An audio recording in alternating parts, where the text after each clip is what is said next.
used. IV drug users is a huge problem. Drug use in prisons, so on and so forth. And of course, harm reduction.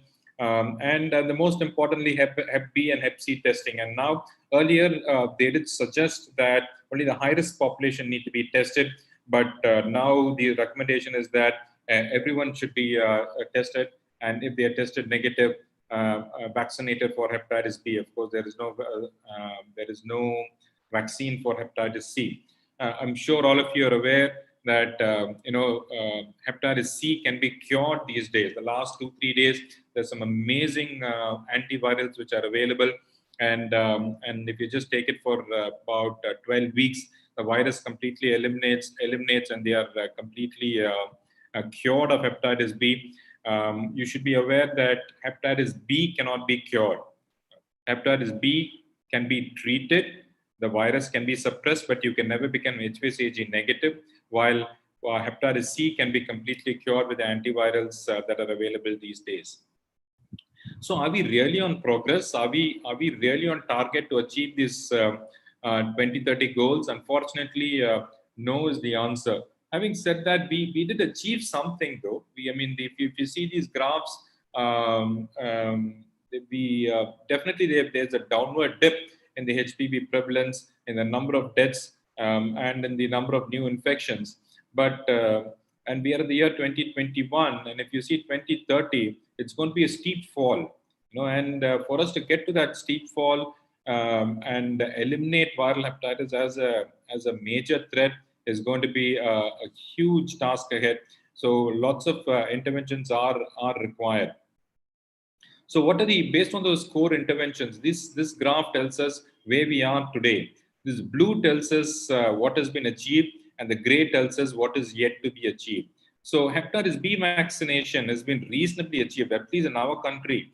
The last, I think, 17, 18 years, everyone has been receiving the birth dose vaccine. I have to say it's not 100% though, it's close to 60, 70%. It's not too bad at all. It's easily achievable for us. 100% is easily achievable. Blood safety, I'm sure all of you are aware that hepatitis B and C is being tested before blood is being transfused. Injection safety is again not too bad, but harm reduction, HPV and HCV diagnosis, HPV and HCV treatment, there's a huge gap in there because people don't have access to all these treatments. The cost of treatment again varies from country to country, which I will come to very, very shortly. Again, preventive interventions is low coverage of harm reduction globally and the time of birth, but time of birth dose. But we in India are fortunate to have some good, robust vaccination drives. As you can see, even COVID vaccination is reasonably. It started off very slow, though. It's picked up very well because of the network which we have. Likewise, hepatitis B vaccination is quite robust, and close to 60-70% of our newborns are already vaccinated. Again, this is another map, world map, which says that India, which is the yellow, which is the top one, hepatitis B birth dose has been introduced in many countries except a big part of the African continent. But India is fortunate to have that, and we are reasonably safe. Maybe in the next, unfortunately, it's going to take 10-15 years for us to completely eliminate it, but that is not the target, though. Next 9 years, we need to get there. So, what are all the problems? And why are we having a reluctance towards this hepatitis? I think the first one is lack of public knowledge.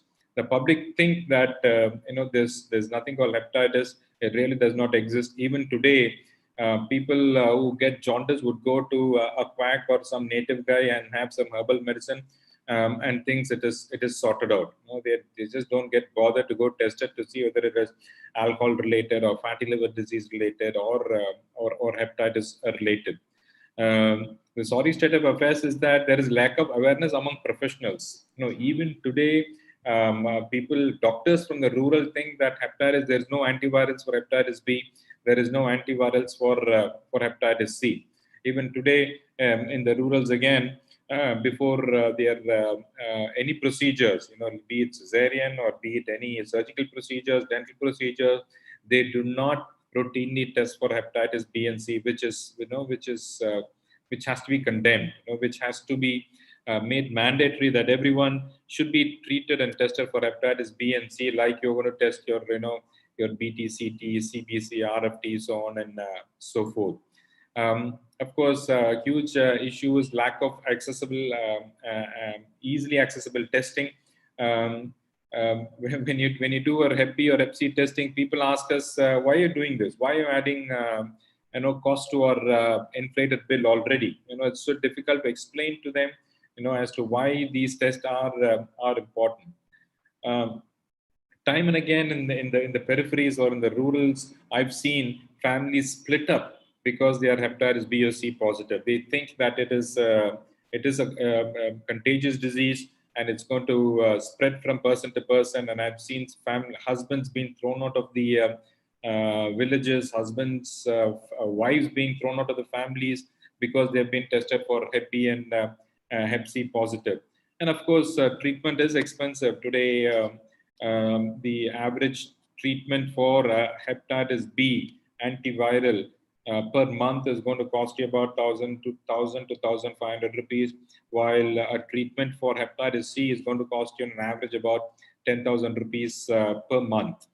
So it is quite expensive. Not many can afford these treatment. So that is why what happens is we see day in and day out people with advanced Hep B and Hep C ending up with cirrhosis, or people with advanced Hep B with very, very high viral load ending up with quite large HCCs, which we are not able to treat at all. So overcoming these barriers is quite important, and I believe that these are the three main actions that is required. Raising awareness. Knowledge is power.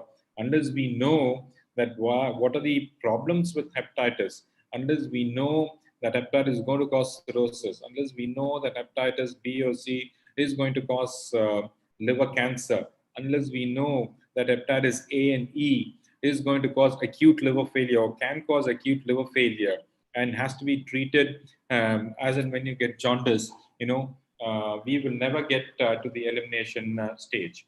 The next most important thing which I feel is that testing needs to be made accessible. Testing needs to be free. We in our foundation, we've done over 200 camps and we've screened over 45,000 people. We've even published our work in international journals. And all our testing is done free. We are only one organization. Likewise, we need hundreds and hundreds of organizations across India to make testing accessible. And of course, removing the cost barriers for viral hepatitis testing and treatment. So what is the way forward on improving access in these health systems? Okay, these are again partly the recommendations from the WHO and partly what I feel is the right thing.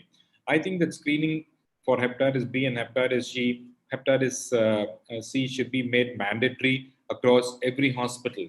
Today there are the Anganwadi workers. Today there are lots of primary healthcare centers where people walk in and have so many treatment available these days. So I think everyone should be tested for hepatitis B and C, and a database and a registry needs to be maintained. Effective amplification of technology to leverage the scarce resources.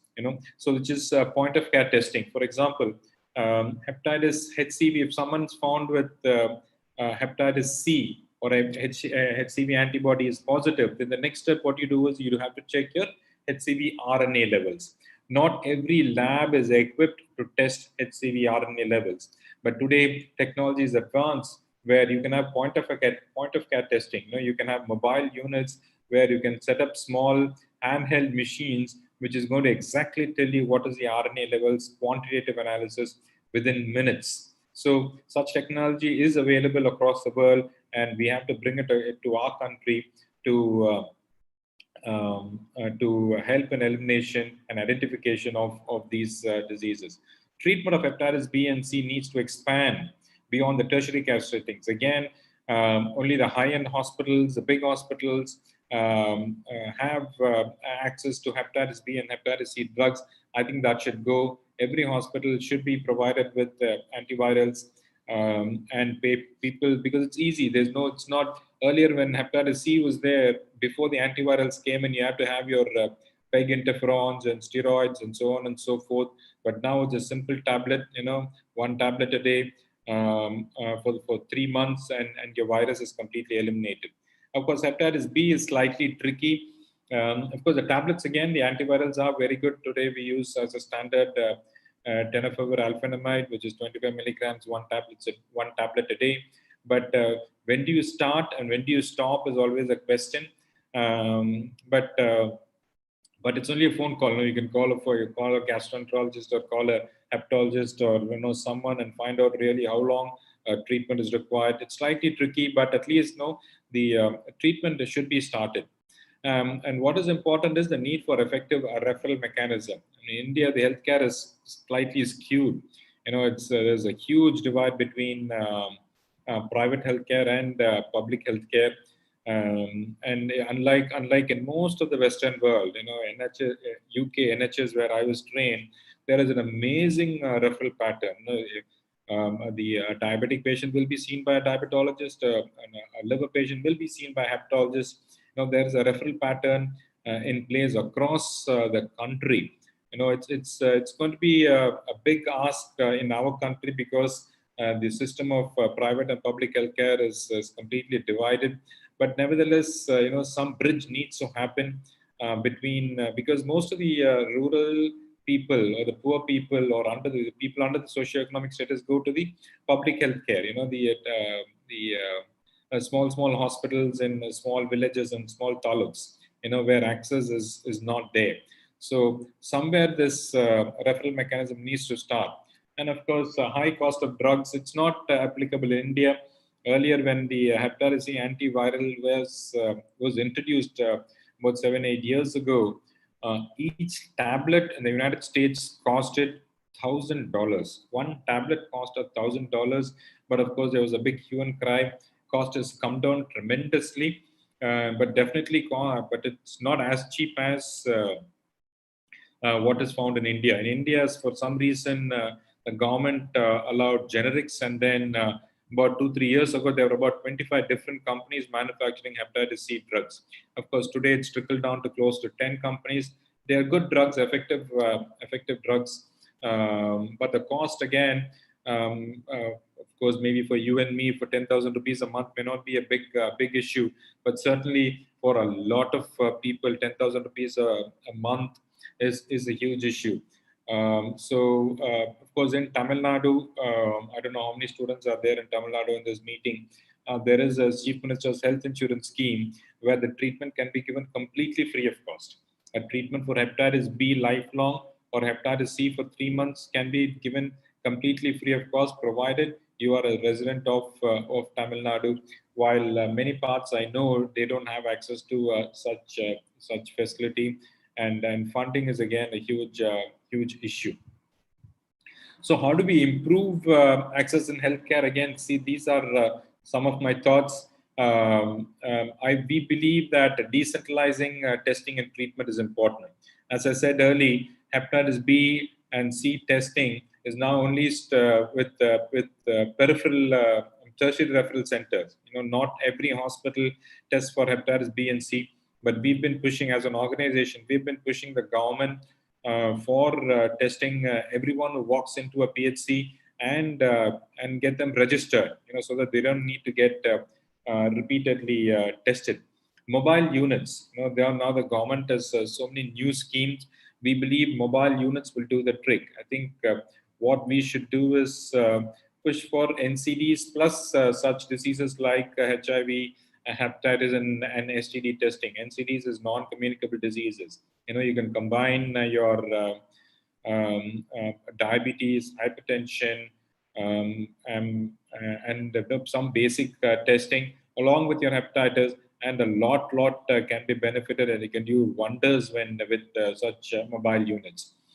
The community needs to be engaged. Of course, I know the the topic of this talk was community engagement, but I thought that was That is very, very narrow. That's why I've just given such a reasonably broad talk. I'm happy to take any question and answers regarding how to engage the community. But I think once only the community needs to be engaged, the community needs to be empowered, the community needs to understand and be aware of this disease. Only then, we can help in elimination. And what is important is micro elimination. Micro elimination, you pick up a small village. I mean, there are so many medical students in this group, and yours is a very powerful organization. What you should do is adopt a small village, where there'll be 300, 400, 500 people. Go to the village, screen everyone for hepatitis, and then if anyone who's found negative, please vaccinate them. Anyone who's found positive, refer them for higher centers for treatment. I think if you take this as a project, and if this is done in multiple areas, over a period of time, it will really catch up, and micro elimination will end up in macro elimination. Another one, which micro elimination is targeting specific population. Prisoners, or persons who use drugs, IV drug users, dialysis centers. Even in our own treatment, in our own paper which we published, we've realized that dialysis centers is a huge problem. People are just hooked on to those dialysis machines, irrespective of their hepatitis B or status, and then they just transmit. In one center where we screen, out of 30 people, 24 were found to be hepatitis C positive, which is which is completely unacceptable. So you can think of such small projects, and definitely, you as an organization can put all the data together and publish a beautiful paper, and it's really worth it. And of course, another project which you can think of is targeting all the mothers. They've I think close to 100 people seeing this. If you target each of you target 100 mothers and look at their hepatitis B and C screening, and if they are negative, give them their hepatitis B vaccination. Look, 100 into 100, you can easily do 10,000 people, and you can publish this data.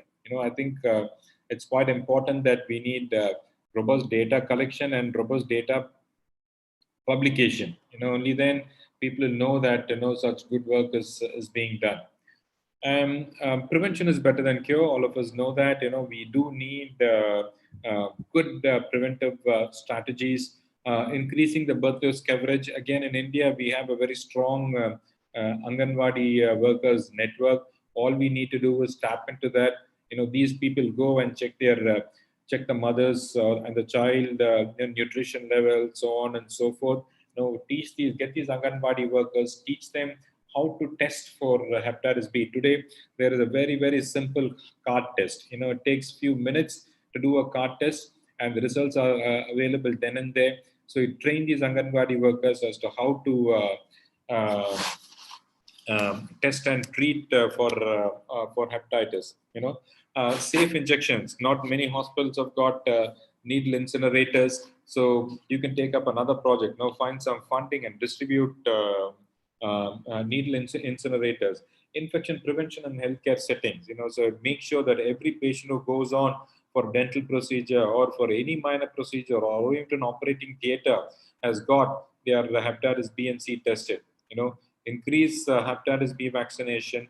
As I said earlier, prevention of mother-to-child transmission will go a long way in elimination of hepatitis B. Harm reduction intervention is extremely important. And most importantly, stigma. When we do all this, we have to understand that about 2 to 3% of the population will be found positive with hepatitis B. Counseling is important.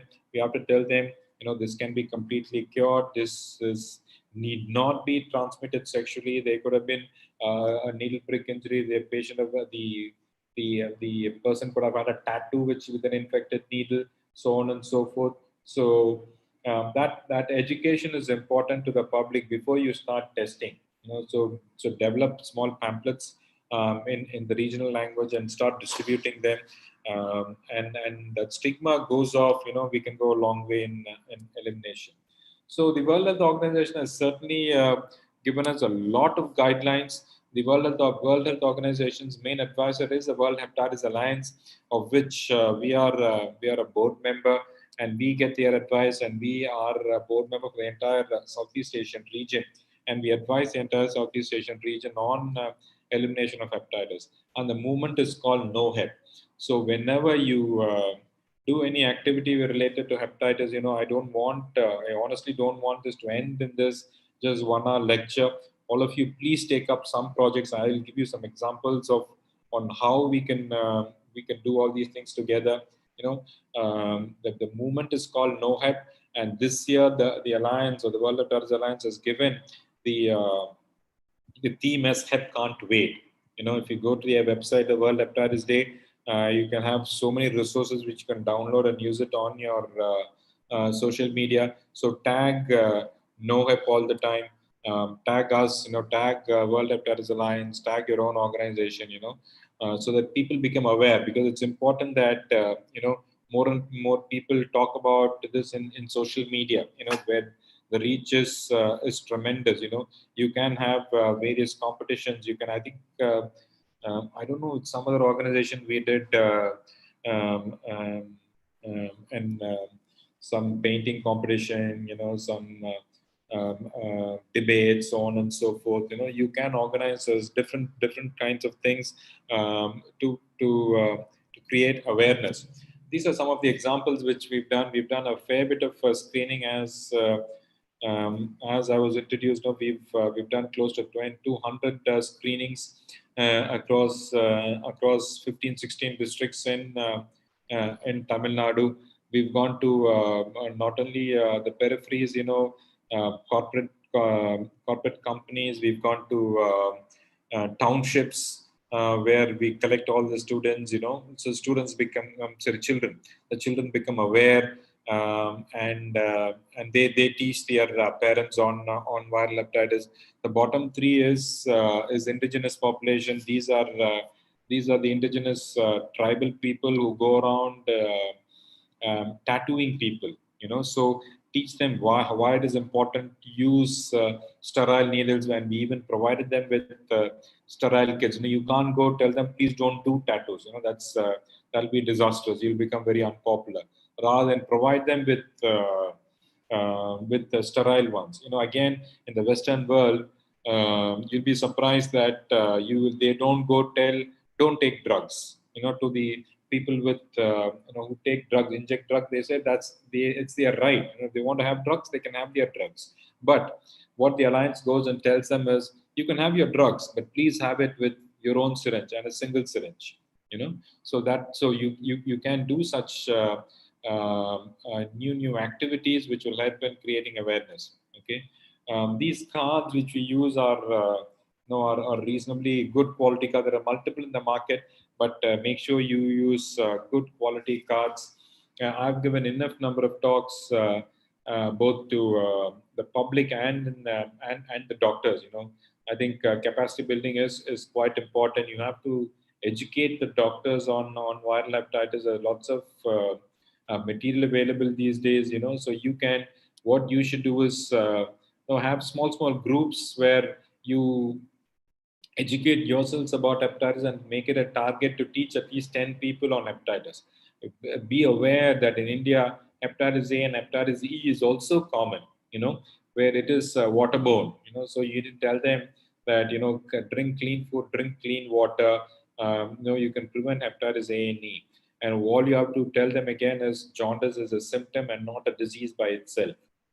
People with jaundice go have some form of native medicines, be it cholangiocarcinoma, be it hepatocellular carcinoma, be it jaundice, alcoholic hepatitis, everything, there's only one drug. So you have to educate people that jaundice is a symptom and not a disease by itself. And increasing awareness and capacity building will go a long way in elimination. As I said earlier, knowledge is power. Again, children are enthusiastic. Of course, these days you can't go to schools, you can't get such crowd, but we had the opportunity to work with a lot of children, educate them. We encourage them to go to their parents and ask them about their own hepatitis status. So you can give them lots of props. We provide them with caps and armbands, and so they're all excited. Children are excited to take these things home. So create an awareness among children about hepatitis. Of course, community engagement. We've had walkathons. We've had marathons. Getting into the colleges, public speaking. Involving the media. Now, of course, the Instagram and Reels and Facebook Live and so on and so forth is quite powerful. So we should use all these technologies to create awareness about hepatitis. Of course, we've done quite a fair bit of things. We've done musical events. These are some prominent musicians which we had. I think this was done about 2 years ago.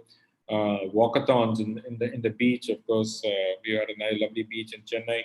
But on the streets you can do this on at least on World Hepatitis Day. You can't do this on a regular basis, but on World Hepatitis Day, my suggestion is to do such activities.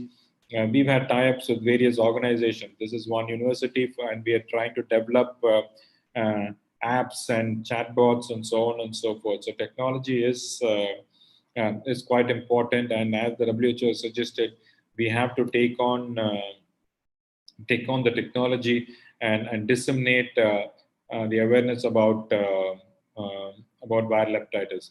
Again, this we launched last year, the fight against hepatitis, and we also did a short film contest last year. Of course, these are all quite small examples which which I want you to take home and extrapolate them and do what is convenient for you. And it's quite important that we create awareness, identify the high risk population. We encourage screening, encourage vaccination, advise on safe injection practice. Newborn screening is quite important, and of course, advice about treatment is quite important. And we have to tell people that hepatitis B can be treated and hepatitis C can be cured. And before I leave, I'm going to leave you with this small movie, which I can, not sure if it helps. Yeah, right. In the time it takes to watch this 30-second video, someone will lose their life to hepatitis. It could be your parent, your partner, your child. It could be you. But it doesn't have to be this way. There is a cure for hepatitis C, a vaccine and effective treatment for hepatitis B. 9 out of 10 people with hepatitis don't know they have it. Don't wait. Get tested. It could save your life. Hepatitis can't wait. So this movie was launched by the World Hepatitis Alliance this year for the Hep Can't Wait theme. It's a lovely one. It's a 30-second. I'm sure you can share it. The 100 of you, if you can share it today in your Insta Reels and tag the Alliance along with it, it'll go a long way. Thank you very much. In the time it takes to watch this 30-second video, someone will lose their... Sorry. Thank you. You guys, yeah. Thank you so much, sir, for such an insightful webinar. And, as it's the theme for this year, as it's rightly said, hepatitis can't wait. Thank you so much for, elaborating so much on that and making us realize how important it is to prevent as well as treat hepatitis in our country. So with this, I'll open the floor for question and answers. And for the question and answer round, we'll be following this this order. Whoever is interested to ask questions to Sir can raise their hands. I'll be calling their names so they can feel free to unmute themselves. And if they are comfortable, they can open their cameras as well while asking the questions. So if anyone has any questions, they can raise their hand. Or if you can't speak, you can type it in the chat box as well. That's not a problem.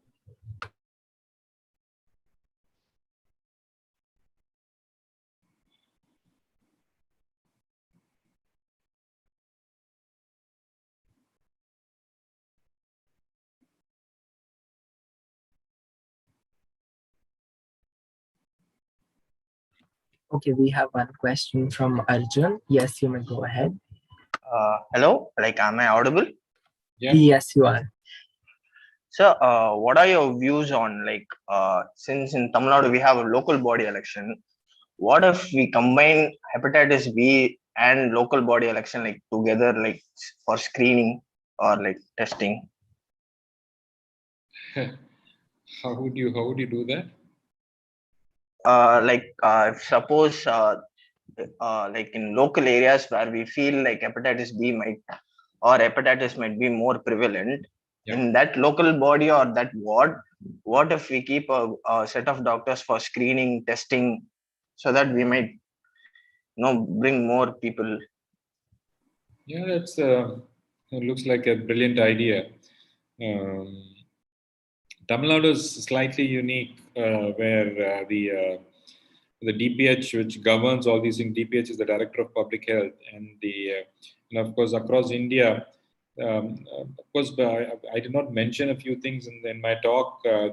India has certainly adopted the elimination program, elimination program, in the year 2018, and the year 2019, Tamil Nadu adopted the program.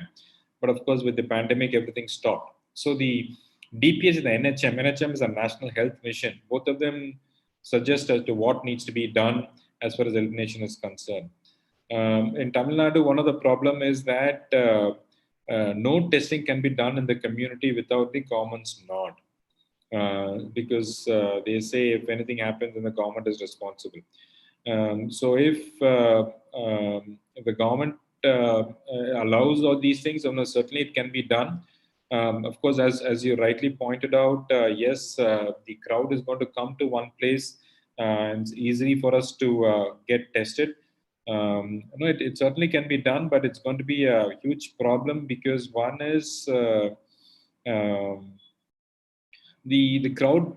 You're not ready for this. If you have they when it's an election campaign, you can't combine a health campaign with an election campaign because their mindset is not there. They've come to listen to someone, or they've come to take money or something, have some biryani or something. We don't know, but they are not ready to shed some blood for hepatitis. So that's the mentality. But you set up a free medical camp, you know then their mind is set and they come in for medical testing. It's a great idea. It's really novel. I've never thought about such things, but thanks. If it works, I'll certainly will let you know. I certainly will try it.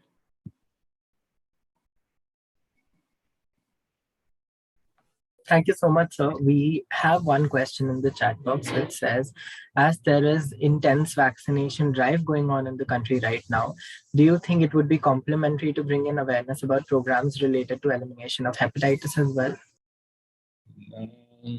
Yeah, that is a really good question.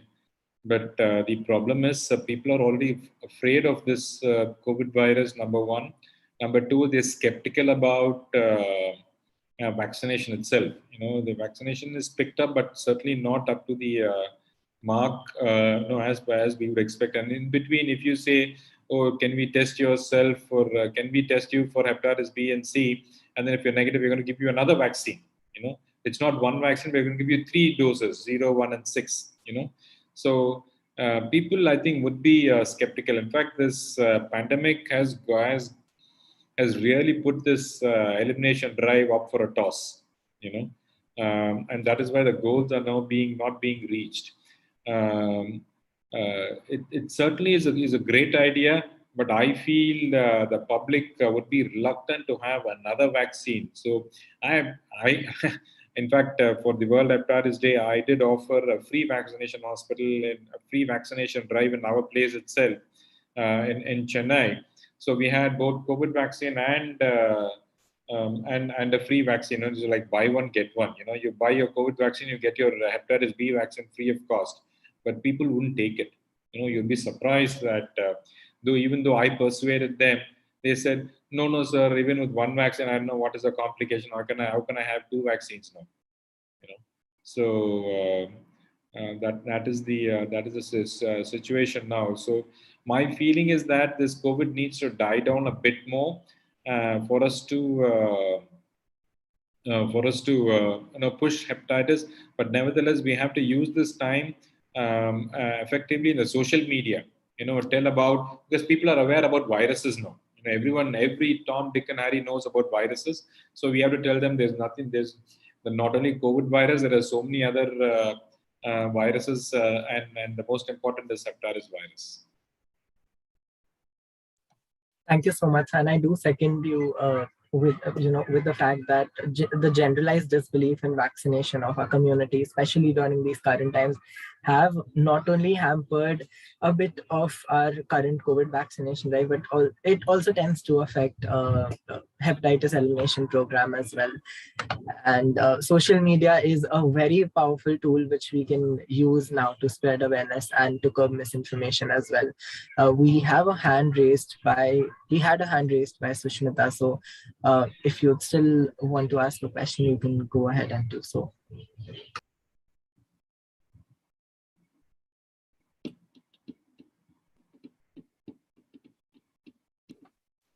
Okay, so I see another question in the chat box by Koena Day. And I quote, "Sir, does chronic hepatitis present with any specific symptom? As we know, it is mostly fatigue as a symptom, which is quite non-specific one. Is there any other way to figure out?"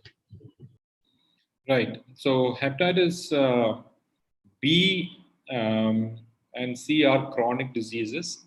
Having said that, people can get acute hepatitis B. Acute hepatitis B, there is a huge sudden surge of the virus, and the virus will be in lakhs and millions. The first presentation will be jaundice.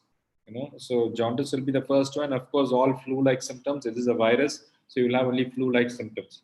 And when you test, the bilirubin will be all over the place. The INR is another important marker. So while testing for the liver, always test the INR also. So INR will be very, very high. So that acute Hep B. Acute Hep C is not seen very frequently. I have to say, I've been in liver disease management for the last 15 years, and I have not seen acute Hep C. Okay, hepatitis C is always chronic. So if you ask the patient what happened, they'll say, 20 years ago I had a hysterectomy, I had blood transfusion. Then 25 years ago I had a spine surgery, I had blood transfusion, so on and so forth. So hepatitis C is 95% of the time it certainly is chronic. So symptoms, they will have signs of liver failure. Most of the time, 8 out of 10 times, the first symptom of liver failure is pedal edema. The second thing is jaundice. Third thing is loss of appetite, loss of weight. Fourth is ascites, abdominal distension. Alteration of sleep pattern is quite classical in chronic liver disease. They would very, very classically say, nights I'm not getting sleep. At daytime I'm very, very tired. So alteration of sleep pattern, and of course all the other complications of GI bleed, hematemesis, melena, encephalopathy, features of hepatorenal syndrome, so on and so forth. So pedal edema, jaundice, abdominal distension are the main features of chronic. Hepatitis B can also produce liver tumors. So if there's a sudden loss of weight, loss of appetite, and the vague fullness in the right upper quadrant, then think of a HCC. So if I were to see a patient with jaundice, then I would do a baseline ultrasound scan, LFT, virology, and INR. Quite important to do an INR and your renal function test, because that will tell you the status of the disease. Thank you so much for answering this question. And we have a hand raised by Mudit Sharma. So Mudit, you can feel free to go ahead and ask your question. Hello, good evening, sir. Good evening. So my question is, what are your views on hepatitis B booster doses that are recommended in adulthood? So should they be taken by everyone or should be restricted to high-risk groups? So I'm just turning my head to see your photograph. Is that, you got a photograph? No, is it tattoos or what? Sir, it's Spider-Man actually. Right. Yes, boosted. That's again a good question. I think booster dose is important. I think what you have, booster dose is important for definitely the high risk people. what I would recommend is checking your anti-HBs levels. Okay, you check your anti-HBs level. Of course, the recommendation is more than 10, you are adequately immunized. Okay, and my of course I say if it's just around 10, 15 or so, I always tell the high risk population, if it's a doctor, nurse, paramedicals, I said have a booster dose. It does not matter. One ml of hepatitis B vaccine, IM is such a harmless thing. But I think in the general population, an anti-HPS level of 10 is good enough, and it provides good coverage. But yes, every 5 years we have to check our anti-HPS levels. If you've had all the 3 doses, if the anti-HPS level is less than 100, I think that's what I would say. There's no scientific basis for that, but I think 100 is a good number. You should have your vaccine. 1 dose. Thank you, sir. Thank you.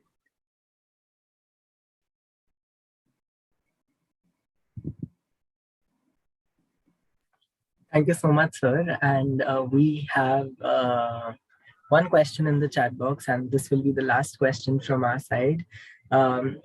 We have this question saying, as medical students and as future healthcare providers, how can we actively engage ourselves with the community to facilitate eradication of hepatitis in our country?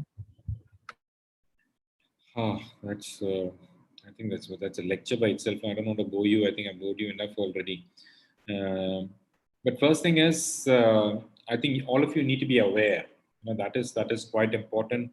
Aware about the 5 different types of viruses, because unless you know what it is, unless you know how to treat it, how to identify it, you're not going to teach everyone. So please be aware of the disease, and of course you have to practice it when you're a full-fledged doctor. Please practice all these things, and make sure everyone's hepatitis B or C tested. Even now, what you could do is, I've given you so many examples, of what we do as an organization. All of you guys can do all small things in your own community. If you live in a flat, organize a small camp. Get themselves get all the families screened and tested for hepatitis B and C.